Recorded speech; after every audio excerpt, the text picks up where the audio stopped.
नमस्कार, बहुत स्वागत है आप सभी का। मैं हूं आपके साथ नैना यादव, लेकर हाजिर हूं हमारा खास शो। पाकिस्तान अब टूटने के कगार पर है। जी हां, शहबाज मुनीर ट्रंप के हाथ में पाकिस्तान का सौदा करने में जुटे, तो वहीं दूसरी तरफ पाक सिविल वॉर की मुहाने पर आ खड़ा हुआ है। जी हां, ऐसा हम क्यों कह रहे हैं? दरअसल पीओके गिलगित बाल्टिस्तान के बाद अब पाकिस्तान की सड़कों पर आए दिन विद्रोह की आवाज सुनाई देती है।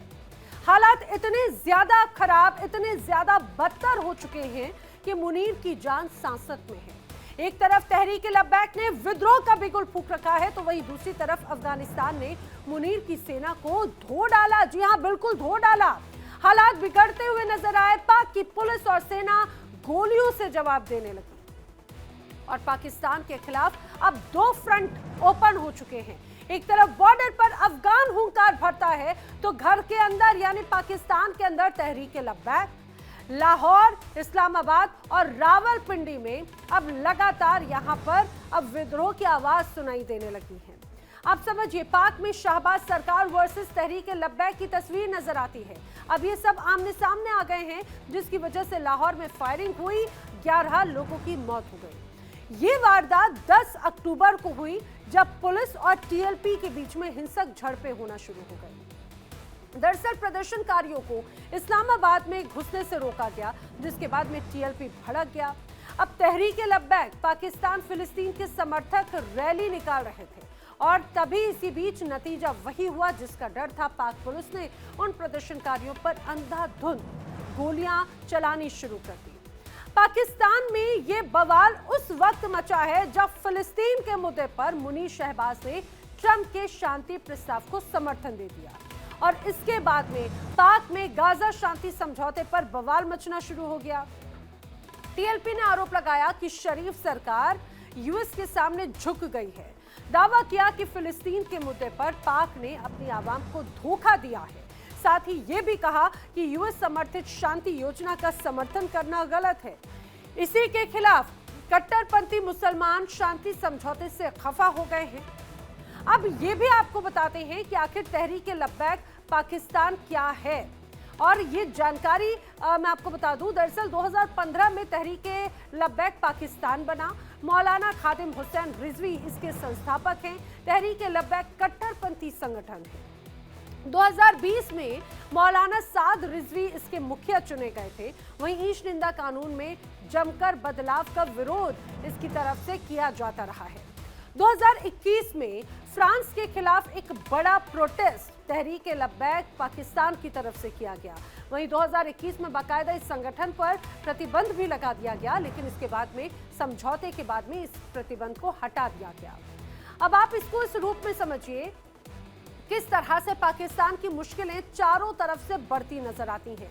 जैसा मैंने आपको बताया, सीमा पर एक तरफ अफगानिस्तान चुनौती बनकर अब पाकिस्तान के सामने है, तो वहीं अगर पाकिस्तान के अंदरूनी इलाकों की बात करें तो देखिए जरा यहाँ पर इन तस्वीरों के जरिए समझिए पाकिस्तान कैसे एक अलग तरह की सिविल वॉर यानी कि गृह युद्ध की आग में झुलसता हुआ नजर आता है। खूनी बगावत पर अब पाकिस्तान में एक अलग तस्वीर नजर आती है।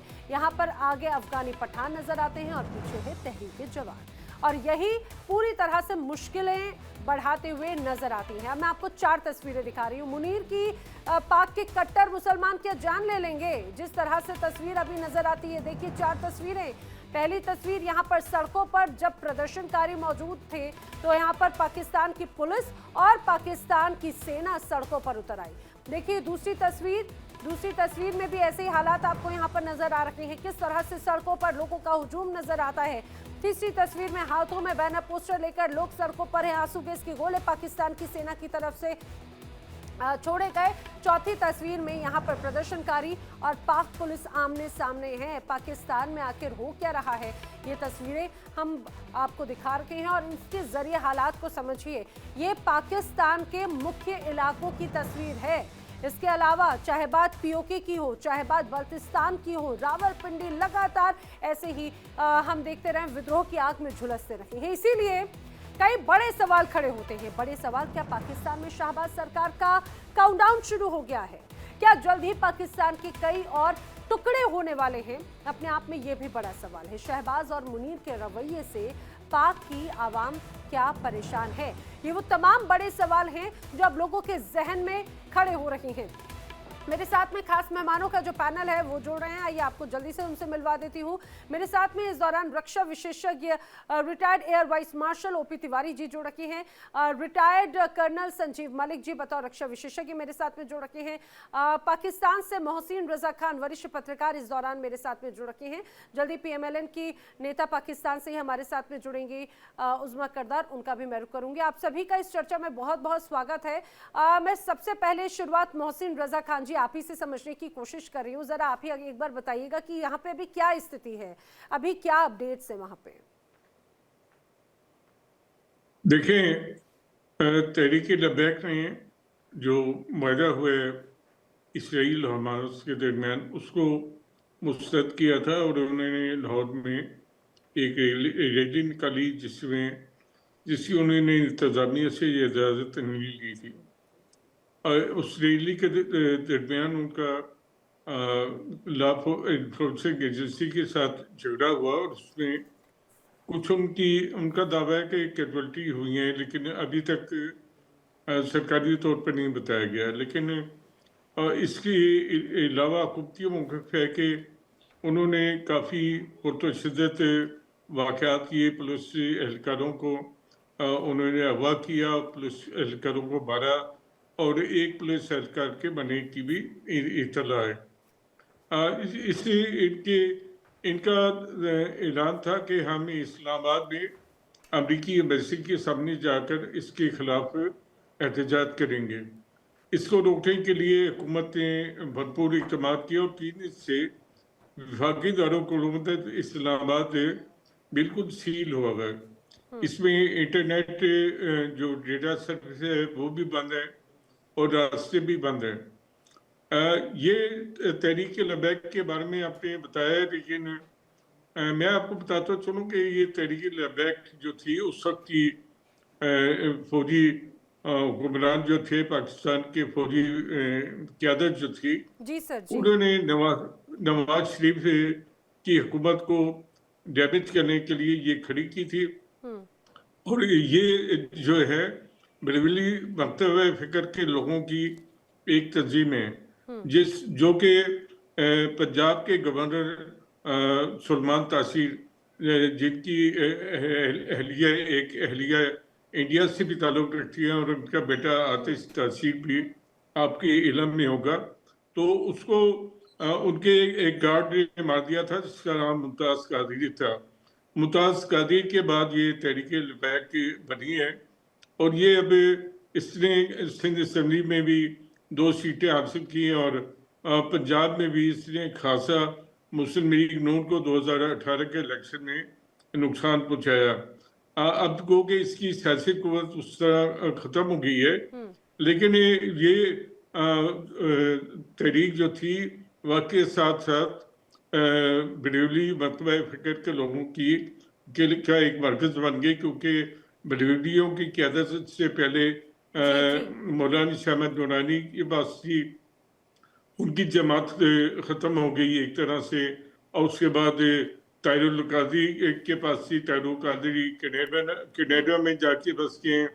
अब इस TLP ने पाकिस्तान में बरेलवी मकतबा फ़िक्र की नुमाइंदगी शुरू की है, लेकिन ये पहली जमात है बरेलवी मकतबा फ़िक्र की जो कि मिलिटेंट है और तशद्दुद पे यकीन रखती है, और इसने बहुत ही तशद्दुद के वाक़यात किए हैं पंजाब में भी, और लॉ इन्फोर्सिंग एजेंसियों के साथ ये बराह रास्त टकराती है। पहले तो इसको हिमायत हासिल थी, इदारों की हिमायत हासिल थी, हमारी इस्टेब्लिशमेंट की हिमायत हासिल थी, लेकिन अभी कुछ पता नहीं चलता कि ये किसकी शय पे उठ के इन्होंने ये मुजाहरे शुरू किए हैं। हालांकि हमास के साथ इसराइल के मादे पे अज़हर के लोग खुश हैं, लेकिन ये पता नहीं क्यों नाराज़ हैं। नहीं सर, एक तरफ तो समर्थन की बात नजर आ रही है, नाराजगी का मुख्य कारण ये भी नजर आता है। मैं हालांकि यही सवाल लेकर ओपी तिवारी जी का रुख करना चाह रही हूँ। ओपी तिवारी जी, आखिर जनता की नाराजगी क्या नजर आ रही है? जैसा कि अभी आपने सुना भी, मोहसिन जी ने एक एक करके बातों को बताया, तो लेकिन अभी भी ये है कि क्या वाकई में ये जो पूरा प्रदर्शन है, ये प्रदर्शन सिर्फ और सिर्फ यूएस के इजराइल गाजा युद्ध विराम को लेकर है, और जिस तरह से पाकिस्तान की तरफ से समर्थन किया गया सरकार का, क्या ये उसी को लेकर प्रदर्शन है, या फिर प्रदर्शन यहाँ पर यूएस के सामने नतमस्तक होते हुए मुनीर नजर आते हैं उस पर है? यहाँ पर क्योंकि ये भी कहा गया कि जिस तरह से पाकिस्तान का झुकाव नजर आ रहा है, और स्पेशल मिनरल्स जो हैं वो भी अगर उधर की तरफ उसकी डील की जा रही है, यहाँ पर अस्थिरता का भाव नजर आता है, महंगाई को लेकर लगातार प्रदर्शन होते हैं। एक और महत्वपूर्ण नजर आता है, यहाँ की सरकार और यहाँ की सेना से भी, उनके अत्याचारों से भी लोग परेशान हैं। क्या ये ओवरऑल प्रदर्शन अब और व्यापक हो रहा है? क्या इसको ऐसे समझें? नैना, मैं आपकी बात से बिल्कुल सहमत हूँ। वहां की आवाम एक मौका ढूंढ रही थी, एक बहाना ढूंढ रही थी। देखिए, किसी आवाम की क्या परेशानी होती है, क्या चिंता होती है, वो पॉलिटिकल लीडर्स को समझ में आता है। वो अकॉर्डिंगली डिसीजन लेते हैं कि आवाम के लिए क्या करना है। लेकिन जहां army officer, army general, corrupt general, जिनकी ट्रेनिंग खाली देश की सुरक्षा के लिए है, वो इस बातों में अगर अपने आप को इंटरफेयर करना शुरू कर दे तो आवाम के लिए कुछ अच्छे डिसीजन नहीं ले सकते। बिल्कुल सर। जिस तरीके से मुनीर साहब ने बिहेव किया है, अपनी फैमिली के लिए वीसा लिया है, अपने फंड्स ट्रांसफर किए हैं, बाजवा के जनरल बाजवा के लाइन पर, जैसे बाजवा भी रिटायर होकर चले गए, उस तरीके से करने की कोशिश कर रहे हैं। ब्रीफ केस में ये अपना रेयर अर्थ और मिनरल जाकर दिखा रहे हैं कि हमारे पास है। ये एक बेचने का तरीका हो गया। ये तो पाकिस्तान को बेच रहे हैं। पाकिस्तान की हालत तो वैसे ही काफी खराब होगी। मैडम वो ये एग्री करेंगे कि देखिए, पाकिस्तान की इकोनॉमी जो है, बैंक सर्विसेज जो है, किसी बाहर के विदेशों के कंट्रोल में है, एयरपोर्ट्स भी किसी और के कंट्रोल में है। तो पाकिस्तान की तो आवाम ये सब देखे जा रही थी। लेकिन परेशानी सिर्फ आवाम के लिए यही थी कि पाकिस्तान की जो आर्मी है, उसकी स्ट्रेंथ पॉपुलेशन के वर्सेज विश्व में सबसे ज्यादा है, 20%। तो स्ट्रेंथ आर्मी की इतनी ज्यादा है कि वो लोगों को कंट्रोल कर सकती थी। लेकिन गोल कब तक बर्दाश्त करेंगे? अभी ऑपरेशन सिंदूर के बाद से अमेरिका ने मुनीर के जो कटोरे में जो पैसे डांटे थे, तो अब वहां के आवाम ने सोचा था कि शायद हम लोगों को कुछ मिलेगा, तो उनको कुछ नहीं मिला। वो जो टेररिस्ट थे उनको करीब 1-1 करोड़ 2-2 करोड़ बांट दिया। अब बाकी इक्विपमेंट्स, आर्मामेंट्स पाकिस्तान चाइना से खरीदा और अमेरिका से खरीदा, पैसे वहां चले गए। तो आवाम की हालत तो वैसी ही रह गई जैसे पहले थी। तो अभी तो एक बहाना था। देखिए, समय दूर नहीं है जब पाकिस्तान आर्मी में एक बहुत बड़ा अनरेस्ट होगा, बिकॉज वहां के जवान और जूनियर ऑफिसर सीनियर जनरल से बहुत ही नाखुश हैं। तो सीनियर जनरल किसी पाकिस्तान के लिए काम नहीं करते, बल्कि अपने लिए, स्वार्थ के लिए। ये देखा है आपने, जैसे अफगानिस्तान ने थोड़ा अटैक किया, वो जवान वहां से भाग लिए। जवान लड़ते हैं, उनका मोराल कैसे हाई होता है जब वो देश के लिए लड़ते हैं, उन अफसरों के लिए लड़ते हैं, उन जवानों के लड़ते हैं जिनके ऊपर उनको पूरा विश्वास है कि देश हित में काम करेंगे। लेकिन मुनीर तो देश का कंट्रोल लेके और देश बेचने की कोशिश कर रहा है। तो ये एक बहाना था। पूरी हालत आ गई। समय दूर नहीं है जब पाकिस्तान सीरिया की जैसे 4-5 भाग को बटेगा, बलूचिस्तान वो कंट्रोल करेंगे, खैबर पख्तूनख्वा अफगानिस्तान के पास जाएगा, और सिंध पंजाब, खाली पंजाब बचेगा, उसको कहेंगे पाकिस्तान ऑक्युपाइड पंजाब। ये जो तरीका है 1953 से पाकिस्तान आर्मी ने जिस तरीके से पॉलिटिकल इंटरफेरेंस किया हुआ है, जिस तरीके से जो एक अच्छा काम कर रहे थे इमरान खान जी, उनको अमेरिका कहने पर, जैसे कहने पर उनको जेल में बंद कर दिया है। लेकिन उस समय भी लोग आए थे। कमांडो, उनके कोर कमांडर के घर में उन्होंने आग लगाई थी, लेकिन उनको दबा दिया गया। अब मौका है। अब मुनीर के बस का कुछ भी नहीं है, कुछ भी नहीं है। अब आएंगे, इनको जाना पड़ेगा, नहीं तो पाकिस्तान की और हमारे हित में भी नहीं है। मुनीर को यहाँ रहना हमारे हित में भी नहीं है। जिस तरीके से अफगानिस्तान बॉर्डर पर पाकिस्तान आर्मी कमजोर पड़ रही है, हो सकता है इनकी जो स्ट्राइक कोर है जो कश्मीर में है, उसको शिफ्ट करना पड़ेगा। 2600 किलोमीटर का बॉर्डर है इनका अफगानिस्तान के साथ, इसको कंट्रोल करके बचाने के लिए बहुत कोशिश करनी पड़ेगी। करदार जी भी मेरे साथ में पाकिस्तान से पीएमएलएन की नेता जुड़ चुकी हैं। उस्मा जी, जैसा अभी ओपी तिवारी जी को आपने सुना, उन्होंने बड़ी बातें कही है कि जिस तरह से अभी पिछले कुछ वक्त से विद्रोह की आग अलग अलग स्तर पर नजर आती है, अब अलग अलग खंड खंड होता हुआ नजर आता है। क्या वहां की सरकार अब स्थिति को कंट्रोल करने में नाकाफी नजर आ रही है क्या? और गृह युद्ध अब छिड़ चुका है क्या पाकिस्तान में? जी, बहुत शुक्रिया आपने मुझे इनवाइट किया। मैं कई दफा आप लोगों को देख के ना मुझे बहुत सिंपथाइज करने को दिल करता है।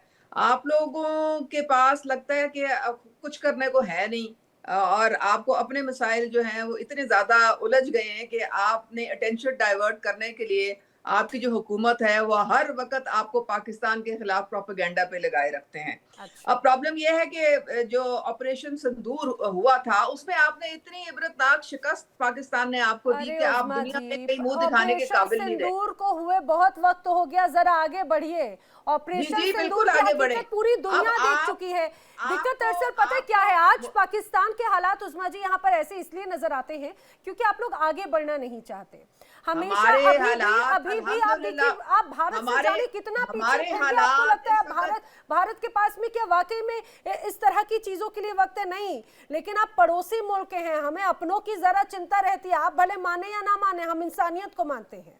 बोलिए। आप देखें ना, प्रॉब्लम ये है कि आप अपने जो 30 से 40 सेशनिस्ट वो मूवमेंट्स चल रही हैं इंडिया में, आप उन पे तो गौर करते 30 नहीं से है। 40, हमारा ओके। हमें हमारे पास डोसियर्स के डोसियर्स हैं जिसमें अच्छा। हमारे पास सबूत है कि रॉ और इंडियन एजेंट जो हैं वो मुलव्वस हैं, चाहे वो अफगानिस्तान की तरफ से टीटीपी को वो फैसिलिटेट कर रहे हैं, उनकी प्रॉक्सीज बने हुए हैं, चाहे वो कलभूषण के फॉर्म में बलूचिस्तान में पकड़े गए, चाहे वो जाफर एक्सप्रेस के पीछे वो हैं, उन्होंने ये यानी सबसे बड़ा एक्सपोर्ट करने वाला मुल्क टेररिज्म को इस वक्त इंडिया है।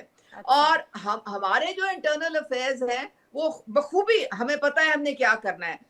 कोई हमारी जो रियासत है या हमारी जो एस्टैब्लिशमेंट है वो किसी को भी आम लोगों की जिंदगी से खेलने का बिल्कुल वो इजाजत नहीं देगी।